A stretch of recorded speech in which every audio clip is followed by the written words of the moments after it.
this technically is a Maclauren series. The knowledge that I can take starting at 0, going out to infinity.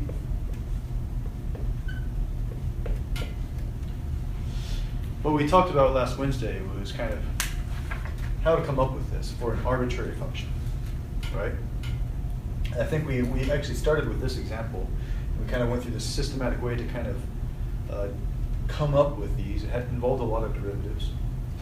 And after all was said and done, what we talked about was a way to kind of come up with these, right? A formulaic way. So in general, you have a function of x, and as long as you can compute all the derivatives, as many derivatives as you like, then you can compute the Maclauren series. That is to say, you can find the coefficients for every power of x, right? And that's what we did. We actually found a formula for the coefficient. So like for this particular function, the formula would be 1 over n factorial. That's the formula. This is a formula for all the coefficients of x. So as I say everything I say, if this starts getting kind of, you're not following what I'm doing, you should be thinking in the back of your mind, okay, well then if n equals 0, I'm just looking at, that's just a fancy way of saying the number 1. If n equals 1, that's 1 over 1 factorial, x to the 1. That's just a fancy way of saying x, right? If n equals 2, that's going to be 1 over 2 factorial x squared. If n equals 3, you got 1 over 3 factorial x cubed. And after a while, you start to get the idea. So this is just a very compact way of saying this. It's a way of describing the pattern right from the get-go. And so what I'm saying here, in fact, just to make the pattern even more clear, kind of jumps out at you a little more when I write it like that. But in general, if you don't know what the function is, as long as you can compute the derivatives, I can give you a formula for these coefficients. In this case, it is the nth derivative evaluated at 0 all over n factorial. I'm sorry. Yeah. So, saying that e to the x. Yes. Lose. I'm not getting that. I'm sorry. Yeah, and I guess you shouldn't. Unfortunately, you had to leave early last time.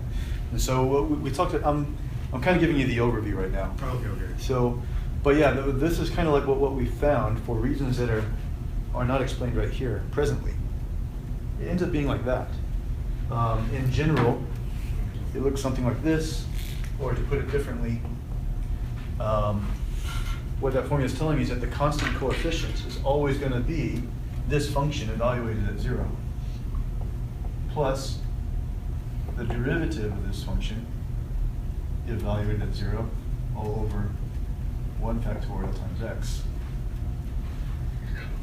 plus the second derivative of this function divided by 2 factorial multiplied by x squared. And the third derivative evaluated at 0 over 3 factorial times x cubed. And again, without explanation, it is what it is, right? And yeah, let's talk a little bit about why it is what it is, right? But that's the formula. And just to make a few remarks about it, what this tells me is that I need to know all the derivatives of this. So this method works really, really well, particularly for functions where you can compute the derivatives. Things where, in particular, like derivatives of derivatives of derivatives. You know what I mean? So polynomials are great. It's pretty simple to just keep taking derivatives. E to the x is the best of all, because every derivative of e to the x is e to the x, right? But yeah, you know, things that the things for which this is not going to work very well are things like tangent, right? Because the derivative of tangent is secant squared. The derivative of secant squared, I need the chain rule. That would be 2 secant x times the derivative of secant, which is secant tangent. So it's 2 secant squared tangent. But then the next derivative, I would need the product rule of secant squared and tangent. Right. It just gets worse and worse and worse. Point. You know what I mean? And that's just the third derivative, I think. But in this case, it's not too bad. So what was the derivative on the test? Because what I got is Which one? on the test the E. Oh yeah, yeah. So the question on the test was, okay. So I gave you this, right? And the question was, you know, armed with that, can you find sinh x? Right? This is a different function, and so in other words, I'd like to know for the Maclauren series of sinh x, I would like to know what is the constant term, what is the coefficient for x, what is the coefficient for x squared, right? So I'd like to know, be able to put it like something like this, and if possible, can I come up with a formula for all those coefficients, kind of like we have right here, right? So, because the question on the exam did not rely on your knowledge of Maclauren series, like if you knew Maclauren series, you could use this formula, right? That would require you to know all the derivatives of sinh x, right? Right. Which is okay. It's okay. It's actually not so bad. That would be actually a pretty nice way to go. But but what I was expecting you to do was not that, although you could do that. What I was expecting you to do was to instead, right? Was to instead think, well, sinh x by definition is e to the x minus e to the negative x all over 2. Right. Right? So, or to put it differently, it's 1/2 of e to the x minus e to the negative x. Right? Yeah. So what is the derivative of that? Because I thought. Oh, I see what you're saying derivative now. Yeah. Yeah, no derivatives involved.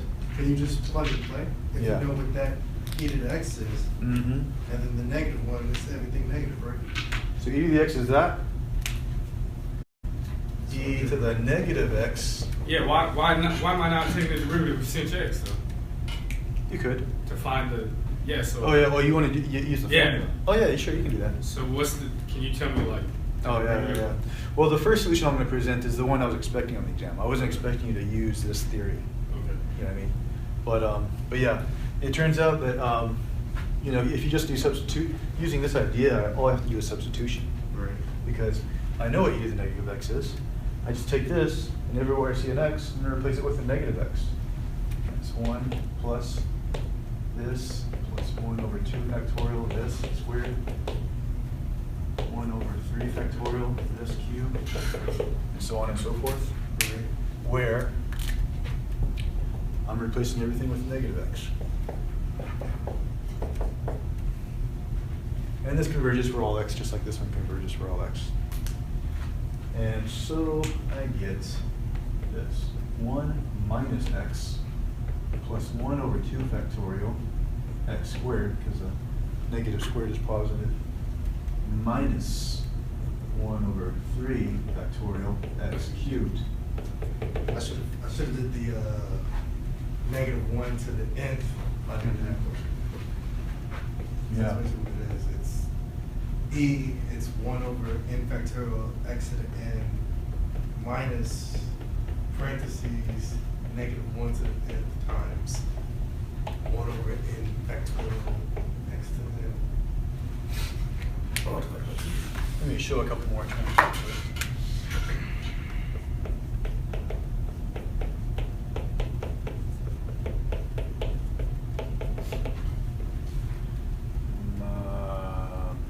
Yeah, these are all pluses over here.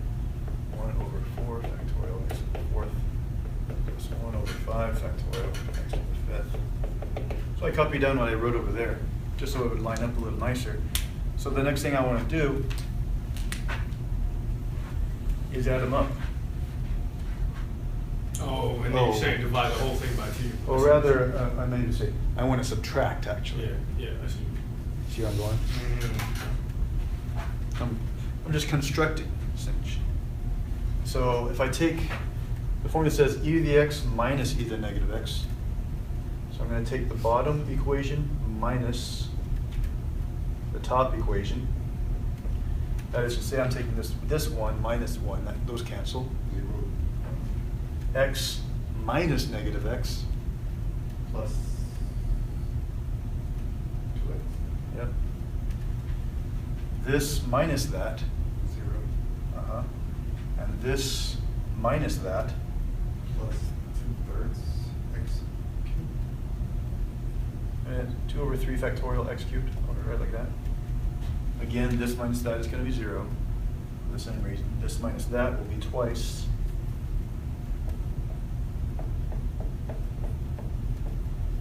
You see that? Right. So a lot of these things cancel. And you can see, I think if you were to take a guess what the next term would be, even though it's not shown, oh yeah, 0. The next non-zero term. It looks like it's like 2 to the 7. 1, 3, it's like all the odds, right? So yeah, I think it's going to be 2 over 7 factorial x to the 7th, and so on and so forth, right? And if you got that far, even with a dot, dot, dot, if there's enough for it if there's enough terms there to convince me that you can see the pattern, I would give you full credit for it, right? So something like this. Turns out, oh yeah, oh actually no, I guess there is one more step. Don't you got to divide everything by 2? Yeah. So now I can see that sinh x is this divided by 2. And how convenient, I got 2's attached to every single term. So it's going to end up being just x plus x cubed over 3 factorial plus x to the 5th over 5 factorial plus x to the 7th over 7 factorial plus dot, dot, dot. That's all I was looking for.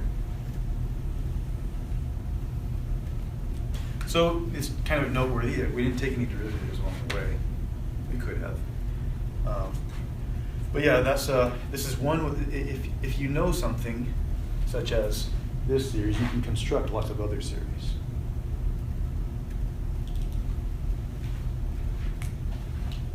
So the actual explicit formula for that.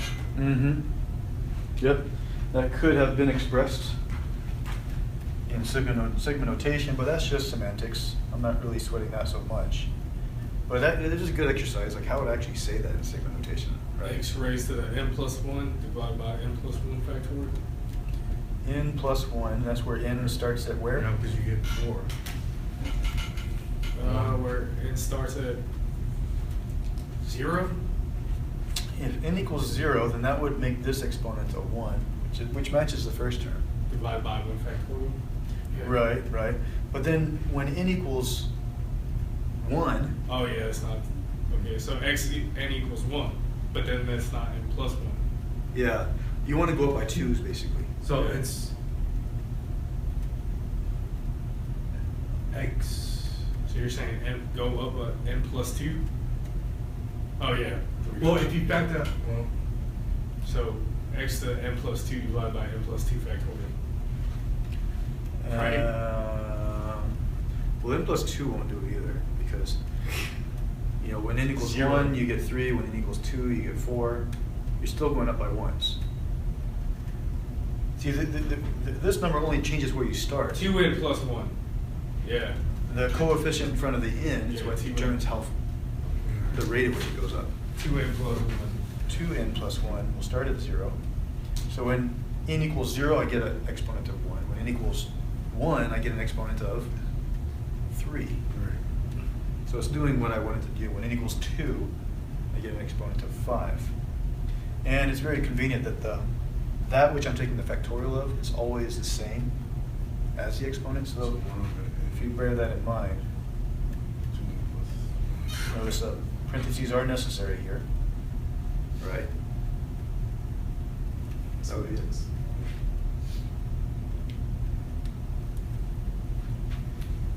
Yeah, got one point. Yeah, so now we can see what these coefficients are actually, which was the goal. Right? 0, Right. Yeah. 1, 0. Yeah, that's what I wrote. Okay, that's cool. Yeah, but isn't it even easier to?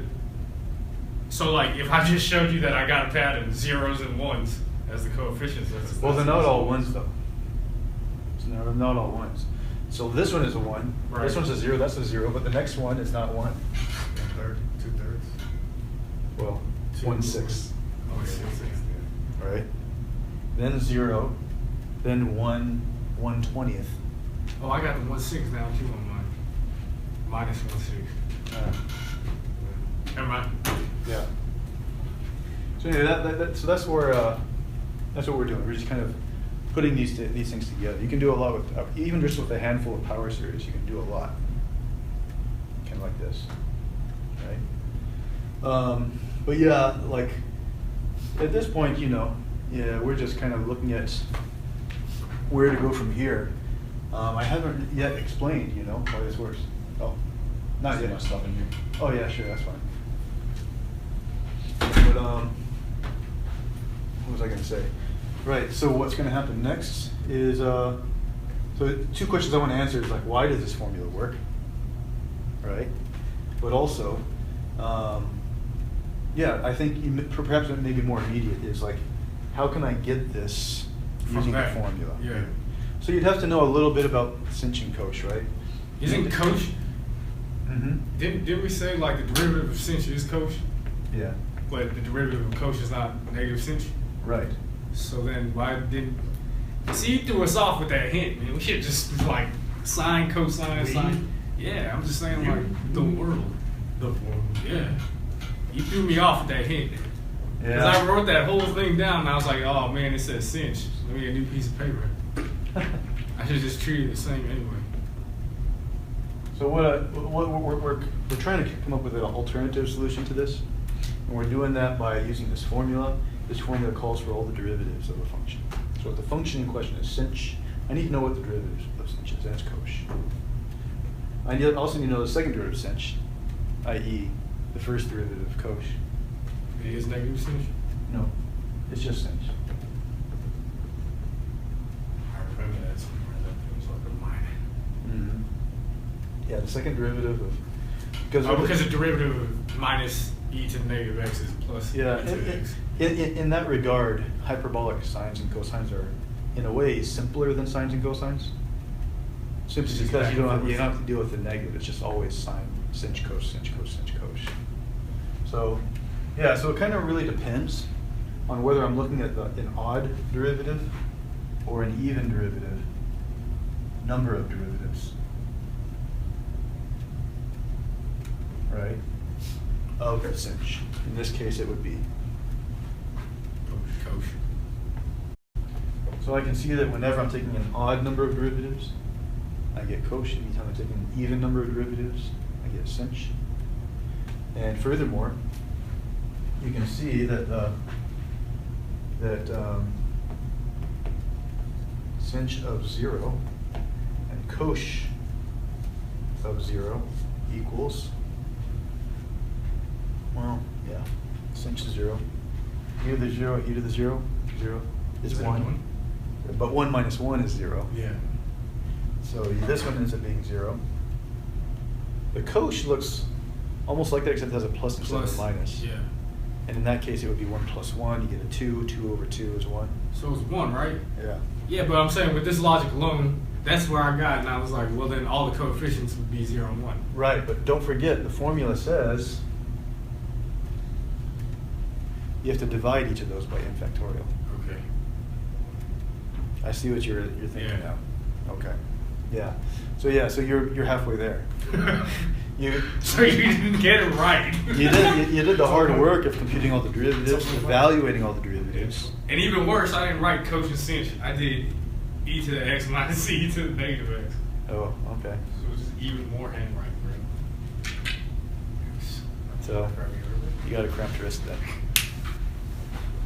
Yeah. So using this formula, for example, I can see that. So this is the 0th derivative. If you plug 0 into sinh, right, you get 0. That's why this is 0, right? What do I want to use here? Blue and green. So this right here is 0. But the first derivative is cosh, so that's going to be 1 over 1. The second derivative is sinh, which is going to end up being a 0. 0x squared, right? But the next one is the third derivative, which ends up being a 1, like you said. But that's 1 over 3 factorial x cubed. See that? But it matches, right? All the terms with an even exponent drop out. All the terms with an odd exponent stay. But according to that pattern.